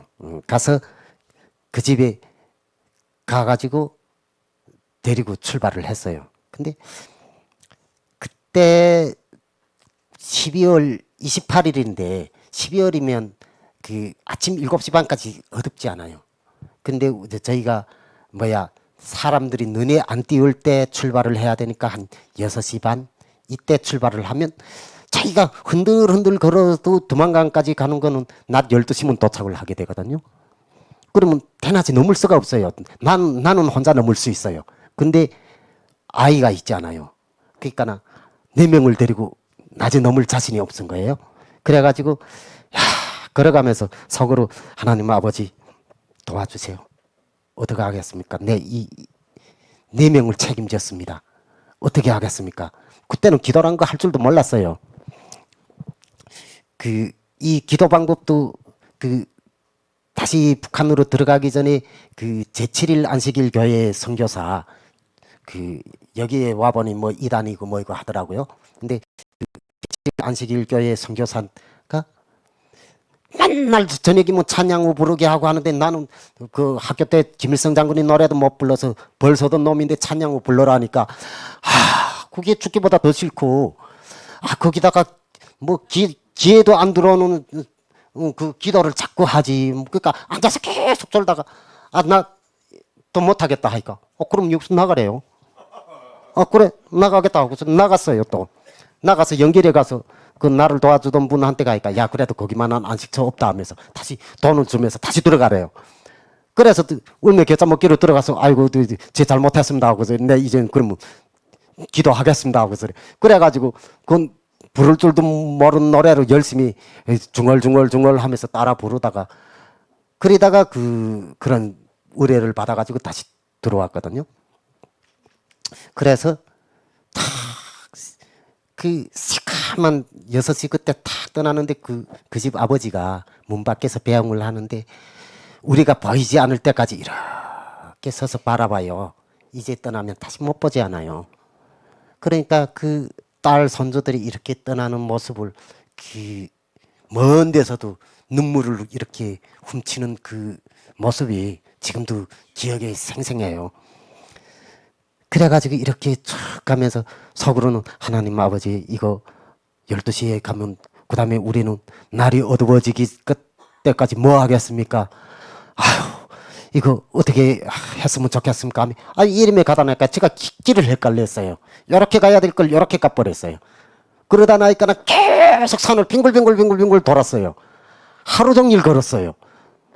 그러다 나니까 천천히 걸어도 낮 9시면 도착할 길을 아마 2시 반이 돼서 길을 찾은 것 같아요.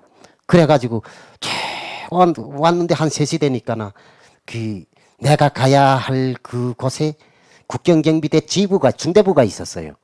딱 그 앞을 지나야 돼요. 외통길이에요. 그 다음에 그 앞을 지나면 또 한 800m 거리를 허허 벌판이에요. 거기를 대낮에 넘어야 돼요. 그 다음에 답답해서 야 좀 앉자. 일단 앉고 그래 담배를 한 대 피우면서 하나님 아버지 이 사람의 마음이란 게 얼마나 간사합니까? 평안할 때는 절대로 하나님 아버지 안 찾습니다. 딱 자기 발등에 불이 떨어져야 하나님을 찾아요. 저도 그 인간의 본능이 어디 가겠어요. 하나님 아버지 저 중대부를 어떻게 지나가야 되는지 도무지 국리가 안 떠오른다. 담도 없다. 나에게 힘을 달라. 그리고 하나님이 기적을 보여달라. 내 그러면 진짜 하나님을 믿겠다. 이땐 다 같이 아멘. 그래가지고 그 앞을 지나게 됐어요. 그런데 그 창창하던 하늘이 갑작스레 검은 구름이 쫙 끼면서 진눈가비 있잖아요. 빗방울하고 눈이 섞여 내리는 진눈가비가 내리는 거예요. 그래서 참 지나가는데 그 중대부 가차이 오니까 진눈가비가 쌀락눈으로 변해요. 싹 하니까 시야가 그래도 대충 가려지더라고요. 그래가지고 중대부를 지나서 도로를 탁 건너는데 도로 쪽 위로 보니까 자동차들이 내려오고 한 개 중대가 어디 이동작업 갔다 오는지 철수에서 이렇게 군대들이 국경경비대가 이렇게 줄지어 내려오는 거예요. 내가 그 앞을 허허벌 빠는 800m를 달려야지 그거 달리면 그 한계중대 다 따라오겠지. 아니 그러면 그렇다고 그 군대들이 지나갈 때까지 서 있을 수는 없지. 그 군대들이 이렇게 와서 또 내가 그 지나온 중대불로 들어가야 되는데 화이 진태랑난 그 양손에 떡진격으로 이러지도 저러지도 못하고 야, 내 여정이 여기까지 끝난단 말인가? 야, 하나님은 뭐 하시냐? 그거 좀 내면한 게 하나님이죠. 아이, 하나님은 뭐 하냐? 이럴 때 기적을 보여달라 하는데 눈이 있지 않아요. 쌀락눈이 한방눈으로 변하는데 진짜 거짓말로 보태지 않고 제 이 손바닥만한 한방눈이 내리는데 선을 다 잡았음에도 불구하고 옆에 사람이 안 보였어요. 그 다음에 야 이건 뭐 언제 그때는 하나님이 기적이고 뭐이고 야 이게 기회다 빨리 뛰자 하고서래 일직선으로 정신없이 뗐어요. 근데 눈이 얼마나 컸으면 그 발자국이 있잖아요. 금방 이렇게 메어지고 그 다음에 막 정신없이 뛰다가 하도 숨이 차서 그래서 탁 멈춰섰는데 앞이 이런 절벽이에요. 조금만 제가 그 용맹스럽게 뗐으면 그 온 가족을 다 데리고 그 벼랑턱으로 날아 떨어졌죠. 그런데 숨이 차서 떨어진 데 딱 멈춰선 데 보니까 절벽이에요. 그리고 한방눈이 멎었어요. 길에 보니까 그 자동차고 사람들이 그 대오고 눈 때문에 움직이지 못하고 다 거기에 서 있더라고요. 쫙 근데 먼 데서 이렇게 쫙 보이더라고요. 근데 또 더 희한한 거는 그 절벽 밑에는 눈이 안 왔어요. 딱 그 논밭까지 눈이 왔더라고요. 그때는 제가 그게 하나님의 기적인 줄은 몰랐어요. 뭐 언제 그런 거 생각할 새 없었어요, 솔직히. 그래가지고 그 절벽 그 오솔길을 따라서 탁 내렸는데 12월 달이니까 4시 반 5시니까 또 날이 금방 어두워졌어요. 그래가지고 두만강 넘어야 되잖아요. 얼음이 졌는데 그 얼음이 얼어 터져가지고 거기에 물이 흐르다 또 얼고 물이 흐르 그거 우리 북한에서는 건물이라고 하거든요. 이렇게 복기 지어서 계속 그런 벌써 그 얼음이 이렇게 딱 졌는데 넘기 전에 야 기도하자.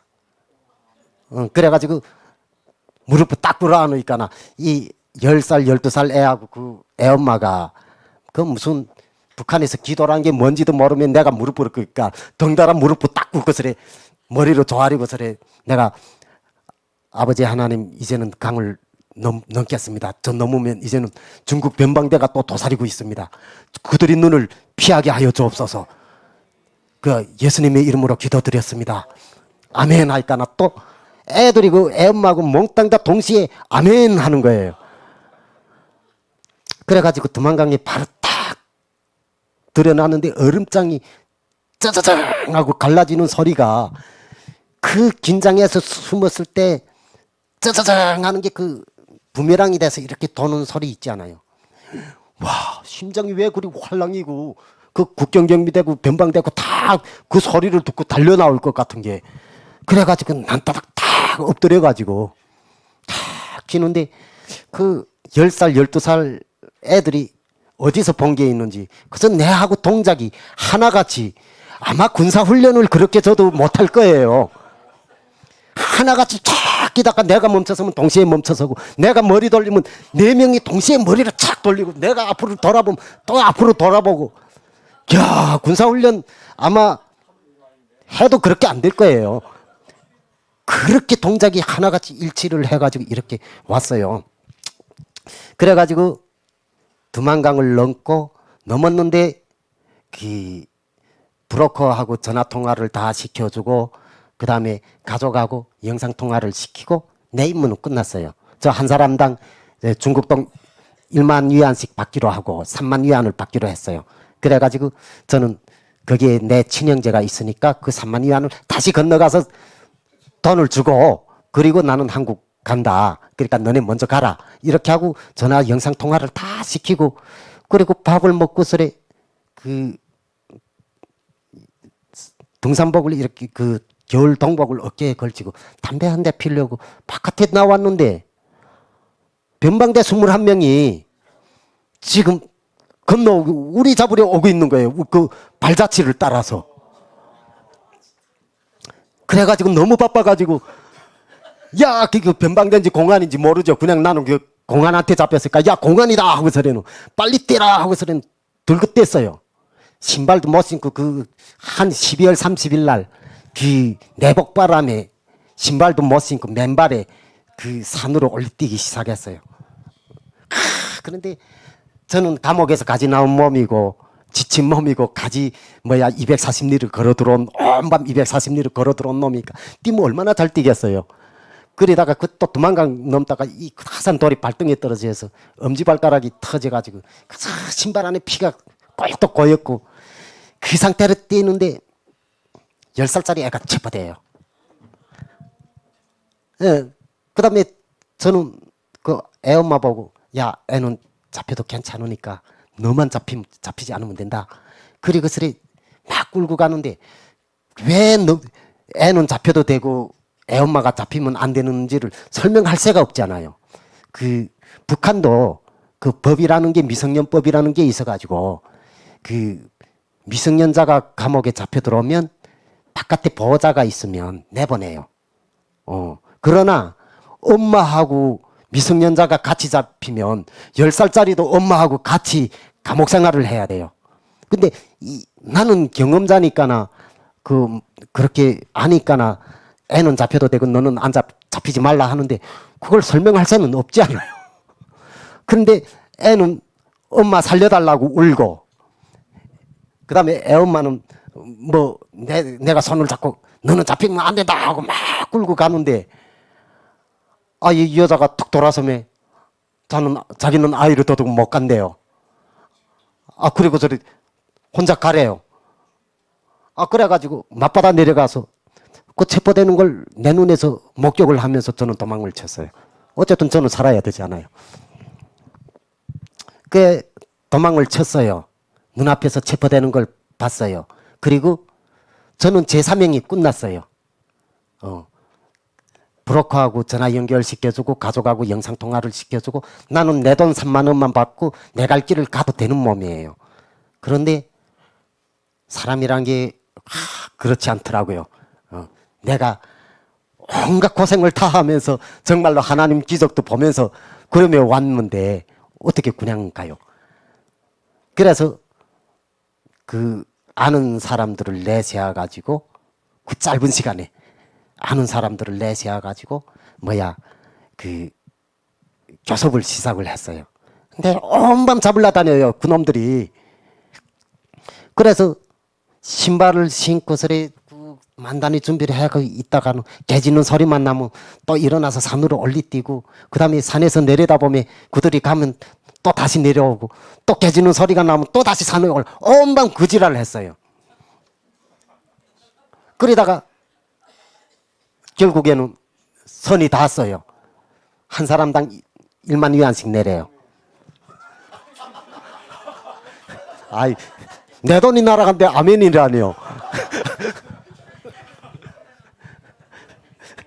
그래서 어쨌든 1만 위안씩 주고 그 다음에 그 거간한 사람은 수고했다고 거간비를 5,000원 주고 그 다음에 5,000원은 내가 저 사람들을 데리고 가는데 쓸 여비로 달라. 이래가지고 제가 2011년 2월 25일 날 대한민국에 와서 대한민국 국민이 되었습니다.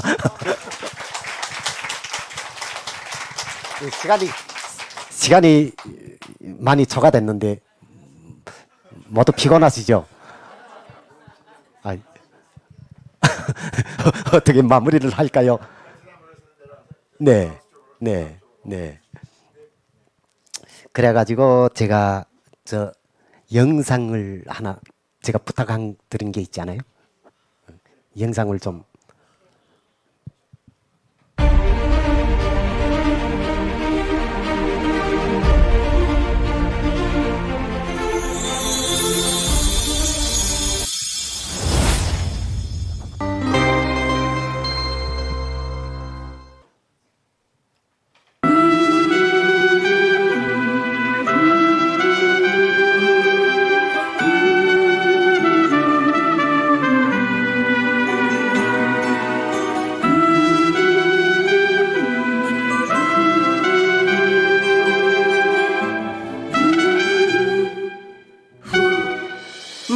터져라 울어도 캄캄한 암흑천지.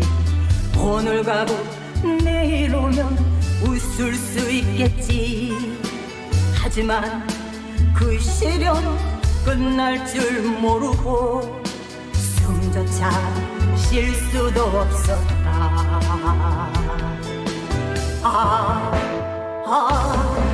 아무리 소리쳐도 필수의 메아리로 가슴을 짚고 찢는다.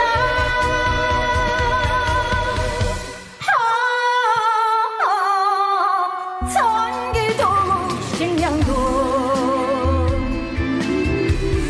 모두 바닥나간지. 언젠지 기억도 없는 동토의 메아리. 언제나 오므려라.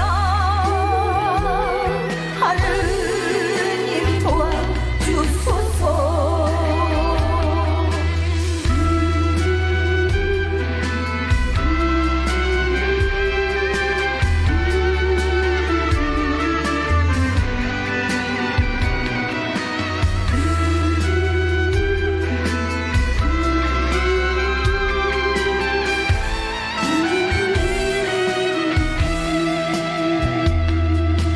온갖 꿈은 못 견뎌 죽어간 영혼들이. 자식들은 괜찮겠지 빌어도 보지마. 여전히 이 고통 끝날 줄 모르고 숨조차 쉴 수도 없었다. 아무리 소리쳐도 필수의 메아리로 가슴을 짚고 찢는다.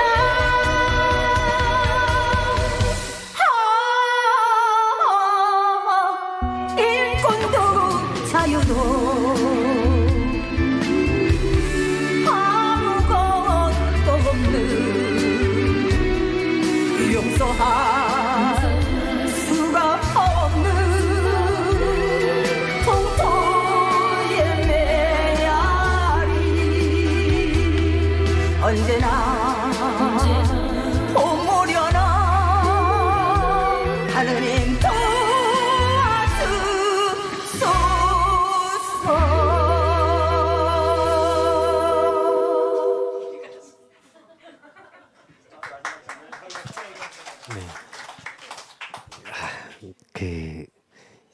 제가 북송이라는 단어에 한이 맺혔어요. 제가 그렇게 두 번, 세 번의 북송의 위기를 넘으며 대한민국에 왔는데 어느 날인가 우리 탈북민이 굶어 죽었어요. 다 아시죠? 예, 관악구에 사는 관악구 봉천동에 사는 한성공 모자가 굶어 죽었어요. 그때 저희는 큰 것을 요구하지 않았어요. 그냥 정부에 하다못해 구청이든 동사무소든 통일부 장관이 아니래도 뭐 인도협력국장이라든지 이런 사람들이, 공무원직을 가진 사람들이 꽃 한 송이를 들고 와서 그냥 죄송하다, 미안하다 이 한마디를 바랬어요. 큰 걸 바라지 않았어요. 그런데 통일부는 마감까지 찾아오지 않았어요. 그래서 저희가 어찌 보면 그때 당시 문재인 정부의 대통령 공약이 그거였어요. 사람이 먼저다. 그거였어요. 그랬는데 그 여운이 가져지기 전에 11월 7일 날 동해안으로 살겠다고 찾아온 21나 23살 두 청년이 강제 북송됐어요. 그것도 판문점으로. 그런데 그 영상으로 공개된 게 안 가겠다고 발버둥을 치며 그 병모서리에다 머리를 짓조사서 피가 낭자하게 흐르는 그들을 등 떠밀어서 판문점으로 넘겼어요. 후에 밝혀진 사안이고 저희가 북한하고 네트워크가 형성이 되다 나니까 전화를 해보니 그냥 개성시 보이브에 들어가서 나온 판문점에 넘어온 순간 개성시 보이브에 들어가 가지고 그 영원히 안 나왔어요. 비밀 처형을 당한 거예요. 그 당시에 제가 제일 먼저 정부청사 앞에서 단식을 했습니다. 그때 저는 정말로 하나님이 역사를 다시 보았고 정말로 하나님을 확실하게 이 내 마음속에 자리를 잡게 됐어요. 그때 제가 정부청사 앞에 나갈 때 두려움이 없었겠어요? 혼자서 거기에 11월 달에 11월 24일 날에 그 강화문에 제일 추운 날에 아스팔트에 비닐방막 한 장을 깔고 제가 거기서 철야 단식을 했어요. 물도 안 마시고. 그때 모든 사람들이 침묵을 했고 그 강제북송에 외면을 했어요. 그래가지고 제가 나가기 전에 기도를 했어요. 아버지 하나님, 어떻게 했으면 좋겠습니까? 저들은 내 고향, 내가 태어난 그 땅에서 온 애들인데 어찌 보면 내 조카뻘 애들인데 판문점으로 북송되었습니다. 저들은 가면 죽습니다. 그런데 대한민국 국민은 침묵을 하고 있습니다. 외면을 하고 있습니다. 아버지, 어떻게 했으면 좋겠습니까? 그래서 제가 그 자리에 나갔어요. 나갈 때는 정말 두려웠어요. 그 사람들이 나를 다 이상한 눈길로 바라보고 뭐 때문에 저러고 있냐고 막 그래서 제가 비닐방막 그 한 장을 펴놓고 거기에 있으면서 기도를 했어요. 아버지가 보시기에 내가 하는 일이 정의롭고 정말로 아버지 보시기에 맞다고 생각을 하시면 하나님이 충실한 종을 보내달라. 그랬는데 그 기도하고 한 30분 지났는데 그 우리 탈북민들도 잘 아시죠? 그 이제 목사님하고 이야기를 하니까 주경배 목사님 그 가족이 왔어요. 와서 저를 위해 기도를 해줬어요. 그런데 또 조금 있더만 김충성 목사님이 또 왔어요. 목사님들이지 않아요. 정말로 하나님은 정말 제일 충실한 종을 보내주신 거예요. 그 제가 거기에서 좀 놀랐어요. 나 혼자가 아니었구나. 하나님은 나한테 정말 제일 믿음지 갖고 충실한 종들을 보내주셨구나. 그래가지고 3일째 된 날에 그 당시에 펜앤드 마이크라고 그 유튜브 채널이 그 아마 11만 그 당시에 11만 구독자가 됐어요. 예. 그때 그 양현희 기자님이 저를 그 심층 취재를 하고 그거 지금 제가 보고 있습니다. 네. 그 보도를 해줬어요. 그 라이브로. 그러면서 그 당시에 그 강화문 그 나가서 기도를 하시던 분들이 와가지고 1인용 텐트도 만들어주고 뭐 그러면서 저한테 든든한 진짜 지원군이 생겼어요. 그래가지고 그게 핵심이 되어가지고 그들이 릴레이로 단식이 이어졌어요. 그래가지고 제가 한 주일 만에 실려가고 그 다음에 주일용군이 서고 그 다음에 김태희 그분이 단식을 하다가 119에 실려갔어요. 그때마다 저희 방송을 해줬어요. 네. 양현희 기자님 다시 한번 감사 인사드립니다. 그래가지고 제가 그 당시에 그 김태희 그분을 지금 삼성병원에 입원을 시켜놓고 오면서 그 다음번 단식 주사가 없는 거예요. 릴레이를 하는데 단식 주사가 없었어요. 그래서 제가 오면서 하나님 아버지 도와주세요. 이제는 릴레이가 꿈꾸게 생겼습니다. 뭐 이제 더 단식 주사가 없으면 제가 다시 하겠습니다. 뭐 이러면서 하나님 그냥 하나님이 성실한 종을 다시 보내달라. 그러면서 기도하면서 그 서대문에서부터 그 정부청사 앞에까지 걸어오면서 계속 울면서 왔어요. 제가 기도를 하면서. 그래가지고 왔는데 거기에 평택 마라톤 교회라는 그 성현모 목사님이 와 계시는 거예요. 그분이 그 저기 앉아 계시는 양년이 기자님 목소리 이 성함이 자주 떠오르는데 그 팬이래요. 근데 그 방송을 듣다가 그 김태희 그분이 실려가고 다음 주자가 딱 없을 것 같아가지고 저래 단식할 준비를 해가지고 왔대요. 근데 참 희한한 게 그거였어요. 제가 기도를 할 때마다 응답을 해주셨어요. 그때마다 정말로 목사님들을 보내주셨어요. 저는 그래서 또다시 이 하나님이 기적을 본 거예요. 그래서 그 일이 있고 그 다음에 제가 좀 많이 지쳤고 힘들었고 그래가지고 좀 휴식을 좀 취하느라고 그 김포에 갔어요. 갔는데 그 허영철 감독님이라고 영화를 하나 만들고 싶대요. 그래서 제가 늘상 말한 게 그 예술의 힘에 대해서 주장을 했거든요.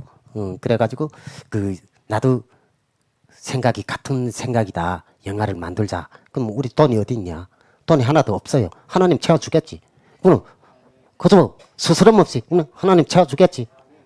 우리 기도하며 합시다. 그러니까 야이씨 뭐 하나님 같은 소리 하고 있냐고. 그 또 우리 그 감독님도 한 2번씩 북송된 경험이 있는 분이에요. 그래가지고 원래 이 도토리 주제가 어떻게 되어 있는가 하면요. 그 우리 민족이 도토리라는 세 글자에다가 우리 한민족이 선한의 역사를 담으려고 했어요. 그 일제히 강제 공출 때문에 그 먹을 게 없어서 도토리로 연명한 적이 있었어요. 그게 있고 6.25 후퇴 때 또 먹을 게 없어서 도토리를 주워 먹으면서 내려왔거든요. 그리고 오늘의 현대판에 우리 내 고향 사람들이 도토리를 주워 먹으면서 연명을 했고 또 탈북을 했고 그래서 그 주제로 도토리라는 세 글자의 한민족이 한을 담아서 이렇게 영화를 만들려고 했거든요. 그런데 그날이 언젠가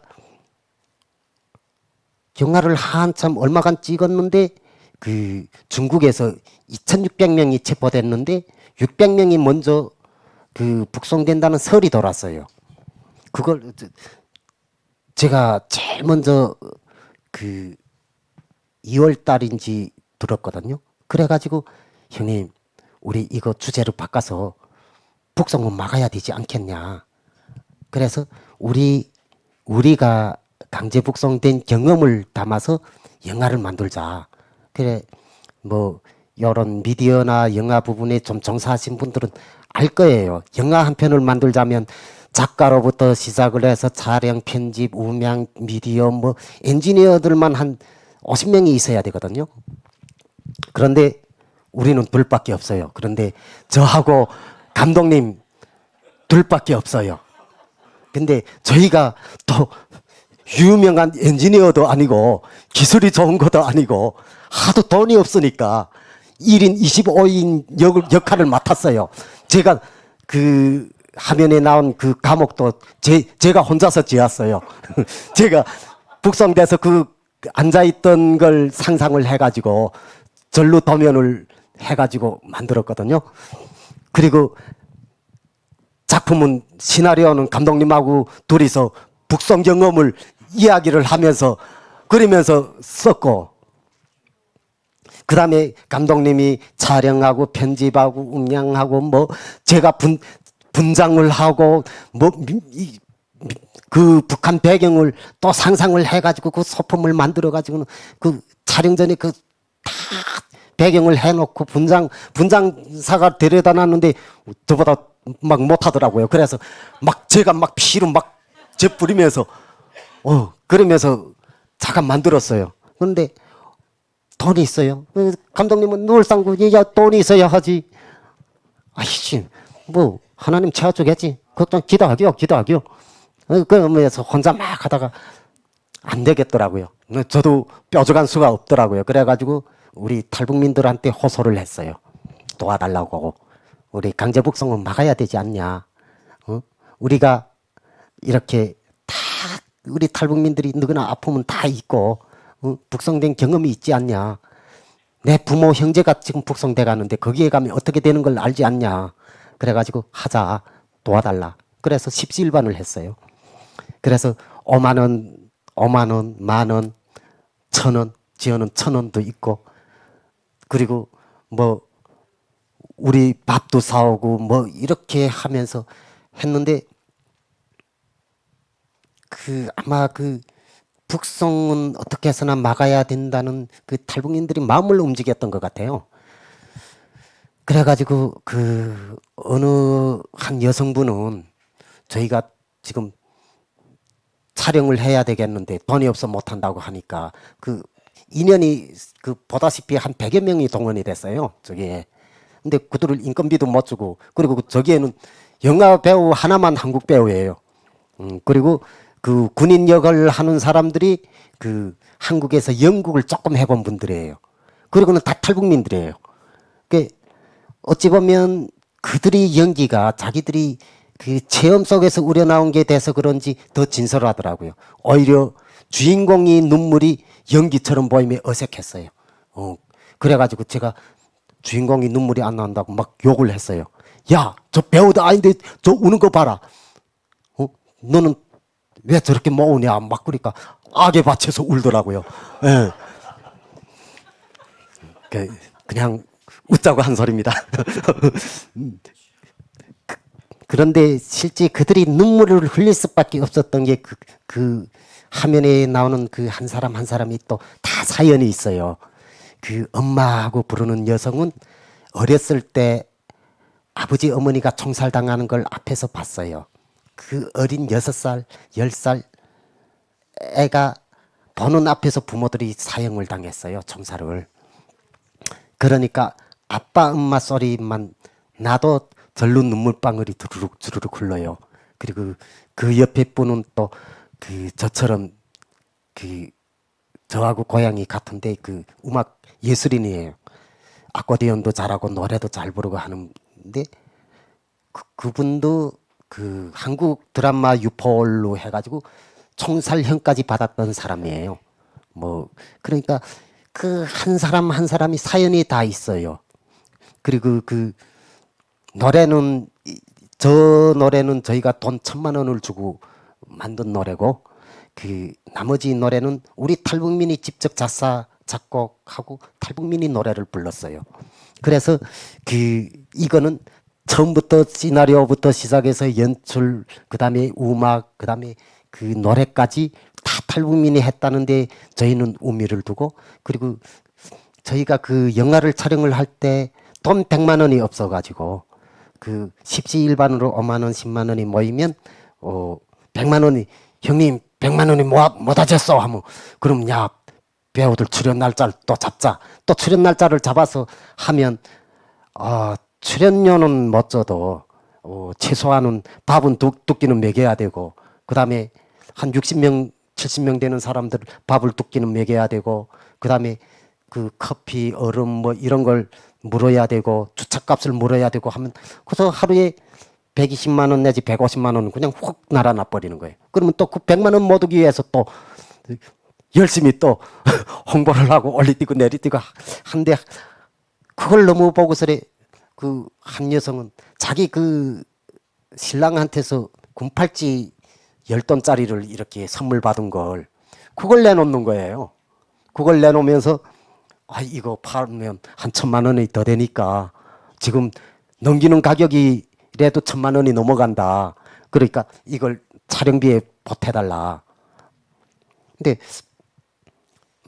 먹을 거고 담배고 이런 건 또 북한에서 뇌물 받아 먹던 습성이 있어서 잘 받았는데 그것만은 못 받겠더라고요. 남이 가정을 파탄 낼 일이 있어요. 한창 깨가 쏟아지게 알콩달콩 잘 사는 가정을 파탄 낼 일이 있어요. 그래서 이거 마음만 받겠다. 그래서 제가 이 영화가 아직은 개봉은 못했지만은 그래도 당당하게 말할 수 있는 게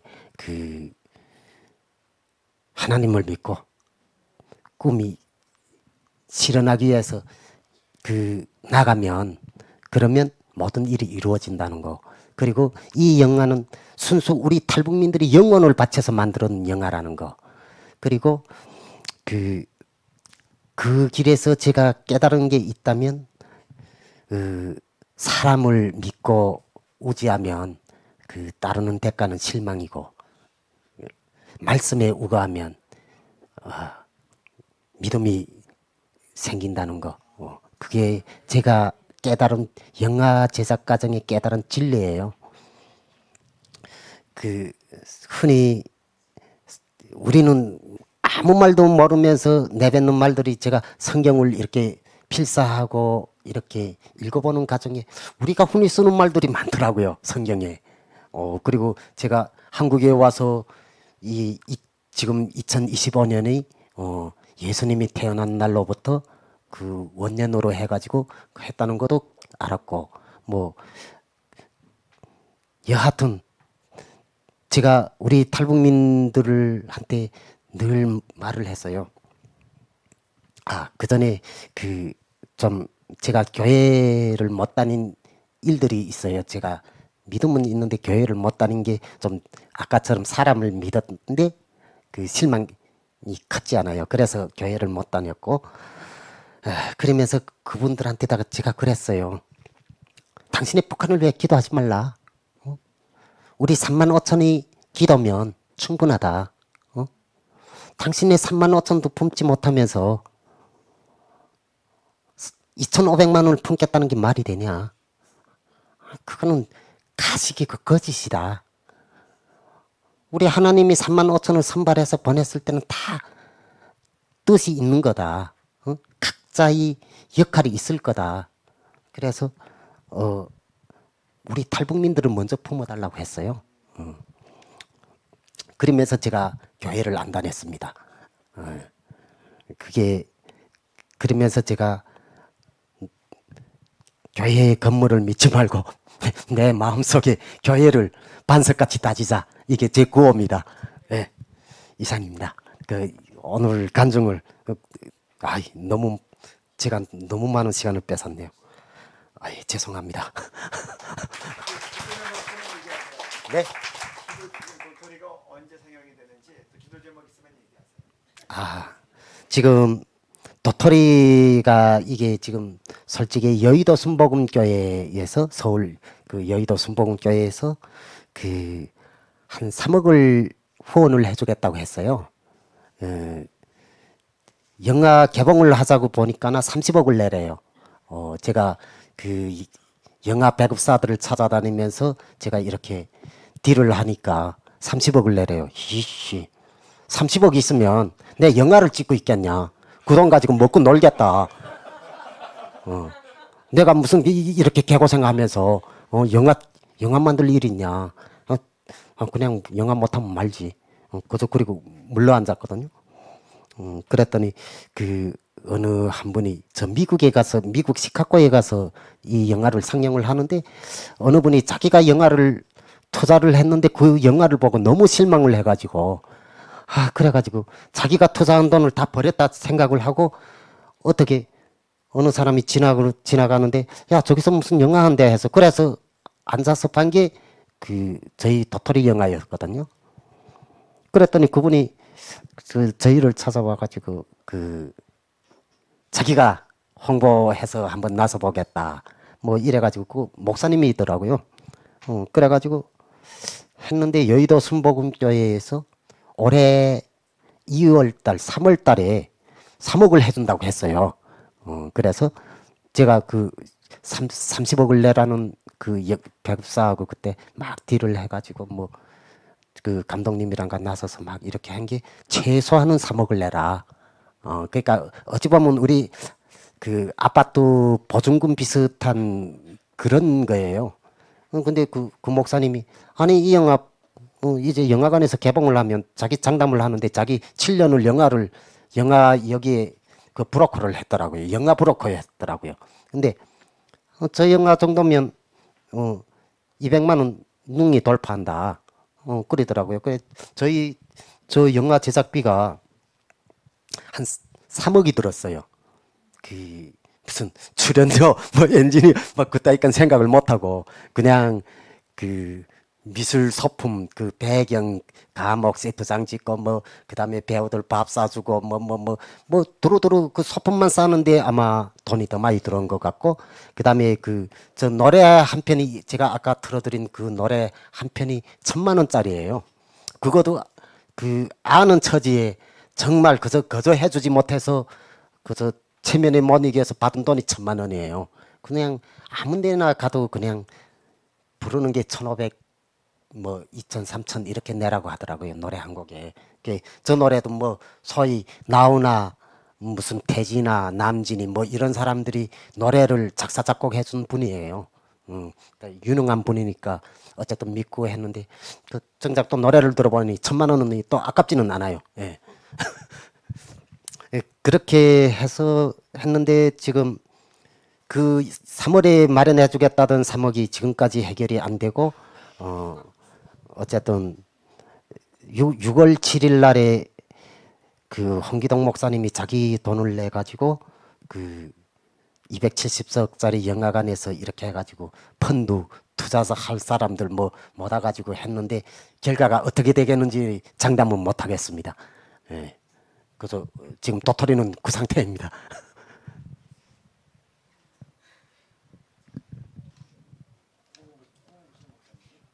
아니요, 그 홍기동 목사님이라고.